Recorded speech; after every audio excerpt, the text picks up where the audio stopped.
नाशिकच्या पंचवटीत jogging track असलेल्या Shrikrishna garden समोर साकारलाय 7 मजली देवीदास हाईट प्रकल्प। मग येताय ना आजच आपला फ्लॅट बुक करायला देवीदास हाईट्स मध्ये।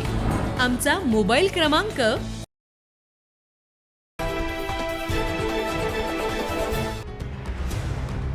नाशिक जिल्ह्यातील मनमाड शहरात रेल्वेच्या वॅगनमुळे नागरिकांना मोठ्या त्रासाला सामोरं जावं लागतंय।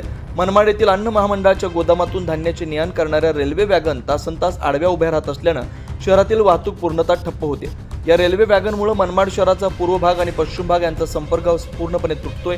शिवनेरी नगर, गर्डर शॉप, रेल्वे वसाहत यासह अनेक भागातील नागरिकांना दैनंदिन प्रवासासाठी मोठ्या अडचणींचा सामना करावा लागतोय। विशेष म्हणजे ऐन कामाच्या वेळी या वॅगन उभ्या राहत असल्यानं नोकरदार वर्ग, शाळकरी विद्यार्थी यांना तासनतास रेल्वे फाटकाजवळ ताटकळत उभं राहावं लागतंय। दोन्ही बाजूनी वाहनांच्या लांबलचक रांगा लागल्यात। संपूर्ण परिसरात वाहतुकीचा खोळंबा निर्माण होतोय। या ठिकाणी अत्यावश्यक रुग्णवाहिका देखील अडकून पडत असल्याच्या घटना समोर येतात। वेळेत उपचार न मिळाल्यास जीविताला धोका निर्माण होण्याची शक्यता आहे। आठवड्यातून किमान 1 ते 2 दिवस असा त्रास नागरिकांना सहन करावा लागत असल्यानं संतापाची भावना वाढते।